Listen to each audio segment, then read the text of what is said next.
معزز سامعین گرامی قدر، آج جس بات کو آپ کے سامنے رکھنا ہے وہ مردوں کے لیے بالخصوص اور عورتوں کے لیے بالعموم نہایت اہم بات ہے۔ ہماری بہنیں بیٹیاں بھی اس مسئلے کو بڑی اچھی طرح سمجھیں اور اپنے بھائیوں کو، خامندوں کو، باپوں کو، بیٹوں کو مسجدوں کی طرف نماز باجماعت ادا کرنے کے لیے بھیجیں۔ آپ کے سامنے نماز باجماعت کے جتنے فضائل رکھے، ان فضیلتوں کو رکھنے کا مطلب یہ نہیں تھا کہ نماز باجماعت مسجد میں پڑھنے کی یہ فضیلت ہے اس لیے آپ کے پاس آپشن ہے، آپ مسجد میں آئیں پڑھ لیں، نہ آئیں نہ دل کرے تو گھر میں پڑھ لیں۔ ہرگز یہ بات نہیں ہے۔ آج سے آپ کے سامنے نماز باجماعت کی مسجد کے اندر جو فرضیت ہے اس کے چند دلائل رکھیں گے اور کوشش کریں گے کہ ان باتوں کو، ان دلائل کو تیزی سے مکمل کر کے ذکر اللہ، قرآن پاک کی مختلف صورتیں اور اذکار کے حوالے سے آئندہ دروس میں اپنی گفتگو جاری رکھیں۔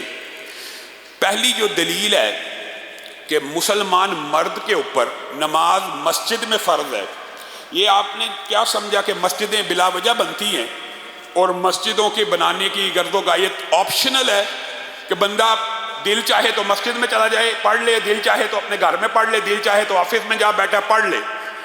یہ جتنے فضائل باجماعت کے بیان کیے، عورتیں گھر میں ان فضائل میں شریک ہیں اور عورتیں اپنے وقت مقررہ پہ پڑھیں گی، سارے کے سارے اجر و ثواب کو حاصل کر لیں گی۔ لیکن اگر کسی عورت کا بچہ 7 سال سے بڑا ہو چکا ہے، وہ اس کو حکم نہیں دیتی اور 10 سال کا ہو گیا مسجد نہیں جاتی، تو وہ اس فرضیت کے چھوڑنے کے جرم میں برابر کی شریک ہے کہ وہ بچے کو نہیں بھیج رہی، اس کے ضمیر کے اوپر کوئی اثر ہی نہیں پڑ رہا، یا خامند بھی گھر بیٹھا ہوا ہے، اس کو اس کے نیکی کے اس کام میں تعاون نہیں کر رہی، یا حتیٰ کہ والد ہی کیوں نہیں ہے، اس کو بھی دین کے مسائل سمجھائے۔ تو سب سے پہلی جو دلیل ہے کہ نماز مردوں کے اوپر مسجد میں باجماعت فرض ہے، وَأَقِيمُوا الصَّلَاةَ وَآتُوا الزَّكَاةَ وَارْكَعُوا مَعَ الرَّاكِعِينَ، وَارْكَعُوا مَعَ الرَّاكِعِينَ۔ تم نماز پڑھو کن کے ساتھ؟ رکوع کرنے والوں کے ساتھ۔ رکوع کرنے والوں کے ساتھ سے یہ کوئی راکٹ سائنس نہیں ہے، بڑی عام فہم قرآن کی آیت ہے۔ نماز کس کے ساتھ جا کے پڑھنی ہے؟ مسجد میں رکوع کرنے والوں کے ساتھ رکوع کرنا ہے۔ حکم ہی مسجد کا ہے۔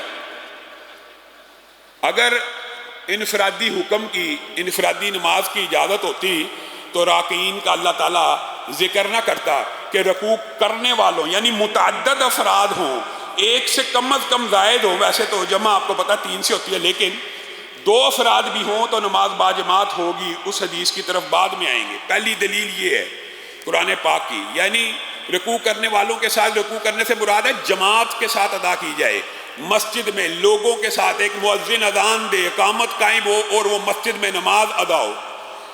دوسری جو سب سے بڑی دلیل ہے، سورۃ نساء میں آپ چلے جائیں اور یہ سیرت کے باب میں ہم نے آپ کے سامنے صلاۃ خوف کا مفصل تذکرہ کیا تھا۔ صلاۃ خوف کس نماز کو کہتے ہیں؟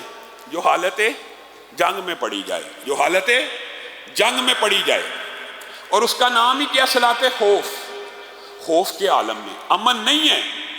وہ نماز کیسے پڑھنی ہے؟ سورۃ نساء میں اور احادیث میں اس کے متعدد طریقے ہیں۔ مختصر طریقہ یہ ہے، بعض جو قرآن پاک میں بھی جو طریقہ بیان ہوا، یا اس کا آپ یہ سمجھ لیں اجمالی مفہوم یہ ہے کہ ایک امام ہوگا، وہ جماعت کرائے گا، پیچھے ایک جماعت 1 رکعت نماز اس کے ساتھ ادا کرے گی، پھر وہ 1 رکعت کر کے پیچھے چلی جائے گی، دوسری جماعت آئے گی، وہ امام کے ساتھ دوسری رکعت ادا کرے گی۔ یہ مختصر آپ کے سامنے جمالی جائزہ لیا، بعض احادیث میں اس کی دیگر کیفیات کو بھی بیان کیا گیا۔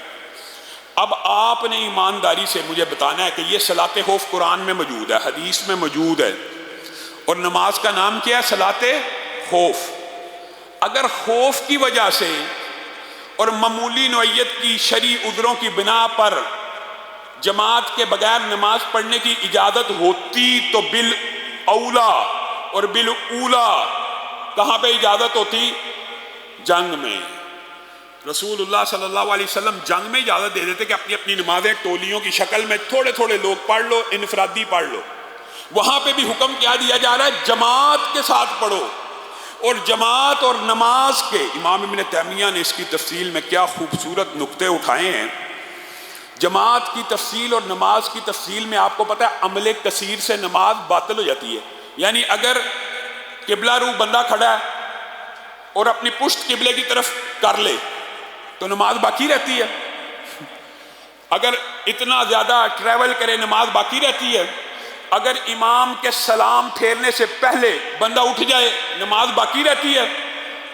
یہ نماز کے کتنے واجبات ہیں. امام ابن تیمیہ نے ان کی ایک فہرست بنائی ہے کہ یہ نماز کے کتنے واجبات ہیں جس کو رسول اللہ صلی اللہ علیہ وسلم نے اور اللہ نے اگنور کر دیا, معاف کر دیے, لیکن نماز باجماعت کو معاف نہیں کیا. نماز باجماعت میں شامل ہو جاؤ. یہ جو واجبات ہیں, ایک رکعت پڑھنے کے بعد پوری کی پوری جماعت گھوم کے پیچھے چلی جائے گی, امام کے ساتھ سلام پھیر رہی ہے, نہیں, وہ دوسری والے آ کے امام کے ساتھ سلام پھیریں. گویا نماز کے متعدد واجبات کو ترک کر دیا گیا لیکن نماز باجماعت کو ترک نہیں کیا گیا. کتنی عام فہم بات ہے کہ حالت جنگ میں بھی سب سے بڑا اگر شرعی عذر ہوتا تو یہ ہوتا, حالت جنگ میں بھی نماز کو باجماعت قائم کرنے کا حکم دیا گیا. مالک بن حویرث رسول اللہ صلی اللہ علیہ وسلم کے آخری صحابہ میں سے, آپ کو پتہ ہے امام بخاری نے ان کی حدیث کو بھی نقل کیا ہے اور انہوں نے رسول اللہ صلی اللہ علیہ وسلم کی نماز کا بھی بڑا خوبصورت نقشہ کھینچا ہے. اور یہ وجہ کیا ہے, یہ آخری ایام میں رسول اللہ کے پاس 20 دن رہے یہ لوگ, 20 دن, اور کہتے ہیں رسول اللہ صلی اللہ علیہ وسلم اتنے مزاج آشنا تھے, اتنی لوگوں کی طبیعتوں سے واقف تھے کہ 20 دن گزر گئے ٹریننگ کرتے ہوئے, نماز کو سیکھتے ہوئے, آداب اسلام کے. نو مسلم تھے, کنبا قبیلہ آیا ہے, رسول اللہ ان کی ٹریننگ کر رہے ہیں, تو 20 دنوں کے بعد رسول اللہ نے یہ محسوس کر لیا اب ہم اپنے گھروں کو جانا چاہتے ہیں. تو ہم نے رسول اللہ سے اجازت نہ لی تو رسول اللہ صلی اللہ علیہ وسلم نے خود کہہ دیا اب تم اپنے گھروں کی طرف پلٹ جاؤ. یعنی مزاج آشنا بھی تھے, لیڈر بھی تھے, رہنما بھی تھے, لیکن ساتھ ہمیں حکم دیا صلو کما رأیتمونی اصلی. مالک بن حویرث کہتے ہیں ہمیں حکم دیا نماز اب تم نے ایسے پڑھنی ہے جیسے مجھے پڑھتے ہوئے دیکھا ہے. اور مالک ابن حویرث کی وہ متعدد حدیث ہے کہ رسول اللہ نماز کیسے پڑھتے تھے وہ ایک الگ موضوع ہے, لیکن حکم کیا دے رہے ہیں, نماز کیسے پڑھنی ہے جیسے مجھے پڑھتے ہوئے دیکھا. اور دیکھنے میں جتنے اعمال ہیں وہ بھی شامل ہیں, اور جو ادراک اور شعور اور فہم ہے وہ ہر چیز اس بات میں شامل ہے کہ جیسے مجھے نماز پڑھتے ہوئے دیکھا ویسے پڑھنا. اور ساتھ میں ایک حکم اور دیا جو نماز باجماعت کی فرضیت کے اوپر دلیل ہے. جب بھی نماز کا ٹائم ہو تم میں سے ایک شخص اذان کہے, اقامت پڑھ کے اپنے اندر سے جو سب سے بزرگ ہے, بڑا آدمی ہے, اس کی امامت میں نماز کو قائم کرنا. یہ نہیں کہا اپنے گھروں کو لوٹ جاؤ اور جس طرح مجھے نماز پڑھتے ہوئے دیکھا ویسے اپنی اپنی پڑھ لو. اگر یہ کہہ دیتے تو اجازت مل جاتی, بلکہ کیا کہا جیسے مجھے نماز پڑھتے ہوئے دیکھا پڑھنی ویسے ہے, لیکن جب بھی اذان کا وقت ہو ایک امام آئے وہ تمہیں نماز پڑھائے. ہاں دیگر روایات کے اندر امام کی دیگر صفات بھی شامل ہے, بزرگی بھی ایک وجہ امامت کی. دیگر روایات کے اندر تو باضابطہ طور پہ رسول اللہ نے یہ بھی کہہ دیا جب اذان ہو اقامت ہو جائے تو تم میں سے جو سب سے بڑا حافظ ہے, یعنی جو قرآن کا عالم ہے, مراد جس کے پاس علم دین ہے, وہ پڑھائے. ہاں قرآن کی البتہ یہ فضیلت ہے, اگر کسی بچے کو بھی کسی عالم دین سے زیادہ یاد ہے اس کو نماز باجماعت کی امامت کا حق حاصل ہے, وہ پڑھا سکتا ہے, جائز ہے. یہ ایک الگ فقہی مباحث ہے. لیکن یہاں پہ مالک بن حویرث کہتے ہیں کہ رسول اللہ نے ہمیں اپنے جیسی نماز پڑھنے کے حکم کے ساتھ نماز باجماعت کا حکم دیا. حتیٰ کہ مالک بن حویرث کی یہ حدیث بھی موجود ہے کہ 2 اشخاص رسول اللہ صلی اللہ علیہ وسلم سے یا اجازت طلب کی. یہ پورا پیچھے والی ڈیٹیل اور سیاق و سباق معلوم نہیں ہے, لیکن معلوم یہ ہے کہ مالک بن حویرث کی بات سے یہ پتہ چلتا ہے کہ 2 اشخاص بھی رسول اللہ کے پاس جب بھی آئے تو رسول اللہ نے ان کو جاتے ہوئے یہ کہا, 2 کو بھی, 3 کی بات نہیں ہو رہی, 2 کو کہ جب بھی نماز کا وقت ہو تم میں سے ایک امام بن جائے اور ایک مقتدی بن جائے. اور آپ رسول اللہ کی وہ حدیث کو فراموش کر گئے کہ ایک شخص آیا اکیلے تنہا نماز پڑھنے لگا تو رسول اللہ نے کہا کون اپنے بھائی پہ صدقہ کرے, اور نماز باجماعت میں اس کو شامل کرے۔ نماز باجماعت اتنا اہم فریضہ ہے کہ مالک بن حویرث 20 دن رہ رہے ہیں، رسول اللہ جاتے وقت ان کو حکم دے رہے ہیں کہ آپ نے باجماعت نماز کو ادا کرنا ہے۔ ہمارے ہاں معاشرے میں غلط العام ہے، مسجد میں ایک جماعت ہو گئی ہے، دوسری کو جماعت کرانے لگا، بھائی یہاں تو پہلے ہو گئی ہے، اور بھائی بندہ مومن اور مسلم کے اوپر ہے ہی نماز باجماعت فرض، ایک کیا دو کیا 10 جماعتیں بھی ہوں تو کسی شخص کی آمد کے اوپر آپ کو اور مجھے اس کے اوپر صدقہ کر کے اس کے ساتھ نفل کی نیت کر کے بھی نماز باجماعت اس کی بھی، تاکہ نماز باجماعت ادا ہو جائے۔ یہ رسول اللہ آپ کو اور مجھے تربیت اور ٹریننگ دے رہے ہیں کہ انفرادی وہ بھی نہ پڑھے، اگرچہ نماز باجماعت کی نیت سے آیا، اجر و ثواب تو پا لیا۔ یہ شرعی عذر ہے کہ نماز باجماعت کی، یہ شرعی عذر کے حوالے سے انشاءاللہ آپ کو بتائیں گے کہ کون سے شرعی عذر ہے۔ انسان نماز باجماعت کی نیت سے گھر سے نکل پڑا، وہ ساری فضیلتیں بھی اور اس کی ادائیگی بھی ہوگی، کسی وجہ سے تاخیر ہو گئی ہے، سفر کی وجہ سے، رستے کی بلاکنگ کی وجہ سے، کسی مسئلے، اب وہ نماز باجماعت ہو گئی ہے تو اس کے اوپر آپ میں سے کسی نے صدقہ کرتے ہوئے اس کو بھی نماز باجماعت پڑھانی ہے، اگرچہ اس کو وہ اجر و ثواب اس کی نیت کی وجہ سے مل گیا ہے، لیکن آپ نے اس کے اوپر بھی صدقہ کرنا۔ آگے چلیے، عبداللہ ابن ام مکتوم کون سے صحابی ہیں؟ نبینا صحابی ہیں، جلیل القدر صحابی ہیں، اتنے جلیل القدر ہیں، بسم اللہ، کہ صحابہ ان کا بہت زیادہ احترام کیا کرتے تھے۔ جیسے حضرت خولہ کے بارے میں آتا ہے نا، ان کے بارے میں بھی آتا ہے کہ صحابہ ان کا بہت زیادہ احترام کیا کرتے تھے، اور اس احترام کی آپ کو سب کو وجہ پتہ ہے کہ ایک دن رسول اللہ قریش مکہ اور سرداران مکہ کے ساتھ تبلیغ کے عمل میں، پروسیس میں مصروف تھے، اور رسول اللہ کی دل سے یہ خواہش تھی کاش یہ قریش مکہ کے سردار اسلام کو قبول کر لیں، اسلام مضبوط ہو جائے گا، اور اوپر سے جو تبدیلی آئے گی، بڑے سردار آ جائیں گے تو نیچے والے لوگ بھی اسلام کو قبول کر لیں گے۔ لیکن یہ رسول اللہ کی فطری ایک خواہش تھی۔ تو اچانک عبداللہ ابن ام مکتوم پرانے اسلام قبول کر چکے ہیں، رسول اللہ سے دوستی بے تکلفی تھی، تو وہ تیزی سے نبینا تھے، رسول اللہ کے پاس آئے دین کے مسئلے سمجھنے کے لیے، دین کے مسئلے پوچھنے کے لیے، رسول اللہ کو اپنی طرف متوجہ کرنے کی کوشش کی۔ تو عبداللہ ابن ام مکتوم نے دیکھا رسول اللہ میری طرف متوجہ نہیں ہو رہے، اور رسول اللہ کی طبیعت کے اوپر یہ بات گراں گزری کہ میں سرداران قریش کے ساتھ گفتگو کر رہا ہوں، اتنی اہم امپورٹنٹ باتیں ہو رہی ہیں، اس کے ساتھ تو یہ تو میرا اپنا ہے، اس کے ساتھ تو بعد میں بھی گفتگو ہو جائے گی، اس نے کہاں دوڑ جانا ہے؟ یعنی مراد معاذ اللہ رسول اللہ صلی اللہ علیہ وسلم نے اس کو اپنا سمجھ گئی کہ میں اس سے بعد میں گفتگو کروں گا، اور ان لوگوں کو پہلے پریورٹی دیتا ہوں تاکہ یہ اسلام قبول کرے۔ تو اللہ تعالیٰ نے کیا آیت نازل کی تھی؟ عبس وتولی ان جاءہ الاعمی وما یدریک لعلہ یزکی او یذکر فتنفعہ الذکری اما من استغنی فانت لہ تصدی وما علیک الا یزکی واما من جاءک یسعی وہو یخشی فانت عنہ تلہی۔ آپ کی پیشانی کے اوپر پیارے حبیب یہ جو بل پڑے آپ کے رب کو اچھے نہیں لگے، آپ کے رب کو پسند نہیں آئے کہ آپ کے پاس ایک نبینا آیا آپ سے دین کے مسئلے سمجھنے کے لیے، وہ آپ کی طرف دوڑتا چلا آتا ہے اور آپ ان کی طرف دوڑتے ہیں جو آپ سے دوڑتے ہیں، ہرگز نہیں، اس کی طرف متوجہ ہو جائیے۔ تو اس قرآن پاک کے اتنی صریح احکامات اور ان کے شان اور مناقب اور فضائل کے بعد صحابہ گھبرا جایا کرتے تھے۔ عبداللہ ابن ام مکتوم آواز بھی لگاتے تھے نا، صحابہ دوڑتے ہوئے یا ان کی عزت اور احترام کی وجہ سے بڑھ جاتے۔ اب یہی وہ صحابی ہیں، بزرگ ہو گئے، بوڑھے ہو گئے، رسول اللہ کے پاس آئے اور آ کے کہنے لگے، یہ 5 حدیثیں ان کا مفہوم آپ کے سامنے رکھتا ہوں، وقت کے قلت کے باعث 5 مختلف روایات ہیں، اور 5 روایات، ایک روایت میں 4 عذر ہیں، ایک میں 3 ہیں، ایک میں 5 ہیں، یعنی عذر مختلف روایات میں ہیں۔ کل ملا کے اگر عذر جامع انداز میں بیان کیا جائے تو 7 عذر انہوں نے بیان کیے، اور بعض نے کہا کہ 8 عذر بنتے ہیں، 7 عذر بیان کیے۔ رسول اللہ کو آ کے کہنے لگے، یہ مختلف ساری روایات کو جمع کر کے میں آپ کے سامنے وہ 7-8 باتیں رکھتا ہوں۔ اے اللہ کے رسول، میں اندھا ہوں، میں نبینا ہوں، پہلی بات۔ اے اللہ کے رسول، میرے پاس ایسا کوئی رہنما نہیں ہے جو میری قیادت کرتے ہوئے یا مجھے ہاتھ سے پکڑ کر میرے گھر سے مسجد النبوی تک لے آئے۔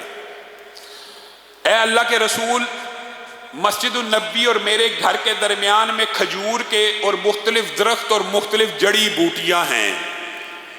اے اللہ کے رسول، مدینہ ایک ایسا علاقہ ہے جہاں پہ درندوں کی کثرت ہے، بھیڑیا بھی ہے، جانور بھی ہیں، خطرناک موذی جانور ہیں۔ اے اللہ کے رسول، ان جانوروں کے علاوہ مدینہ ایک ایسی دھرتی ہے جہاں پہ کیڑے مکوڑے، حشرات، زہریلے بھی موجود ہیں۔ اے اللہ کے رسول، میں لاغر اور کمزور ہو چکا ہوں، میری ہڈیوں میں گودا نہیں ہے۔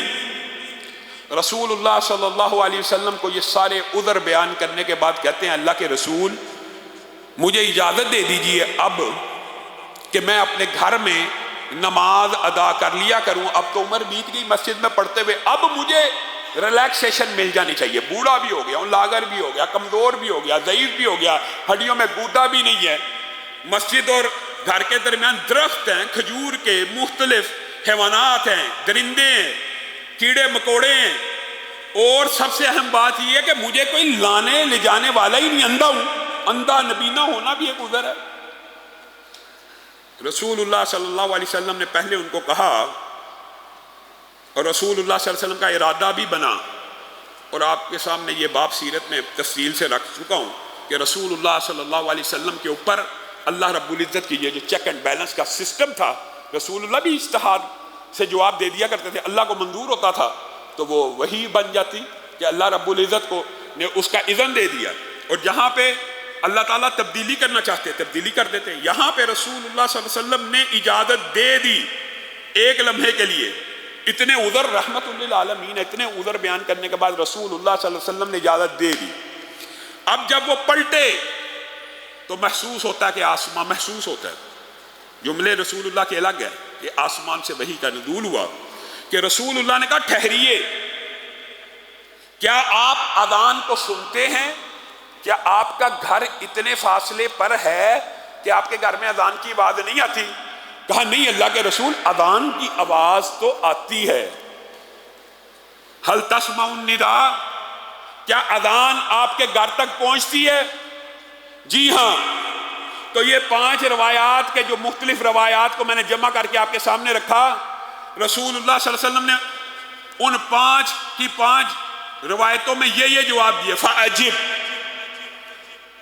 بس پھر تجھے آنا پڑے گا، اگر اذان تیرے گھر میں پہنچتی ہے تو تجھے آنا پڑے گا، فَأْتِهَا، بس تو اس ندا کے بعد آ جا، لا اجد لک رخصہ، میں تیرے لیے کوئی رخصت نہیں پاتا دین میں، شریعت میں، ما اجد لک رخصہ، میں تیرے لیے کوئی دین اور شریعت میں رخصت نہیں پاتا۔ حیا علی الصلاح، حیا علی الفلاح کی آواز آتی ہے، ایک روایت کے یہ الفاظ ہیں، جی ہاں، فحیا، تو تو بھی آ، وہ حلن کا لفظ بھی ہے۔ اب یہ 5 حکم رسول اللہ صلی اللہ علیہ وسلم نے ان کے 7 عذروں کے بعد دیے، مختلف روایات کو جمع کرنے کے بعد۔ بتائیے آپ میں سے کس کے پاس اس سے زیادہ عذر ہیں؟ ہماری بہنیں بیٹیاں بھی غور کریں کہ آپ کے بچوں کے پاس، آپ کے حامدوں کے پاس، آپ کے باپوں کے پاس، آپ کے بھائیوں کے پاس ان 7 سے زیادہ عذر ہیں؟ نابینا ہیں، اندھے ہیں، کمزور ہیں، لاغر ہیں، ہڈیوں میں گودا موجود نہیں ہے، ضعیف ہیں، لانے لے جانے والا کوئی نہیں ہے، درندوں کا خطرہ ہے، کیڑے مکوڑوں کا خطرہ ہے، درختوں سے ٹھوکریں کھانے کا خطرہ ہے۔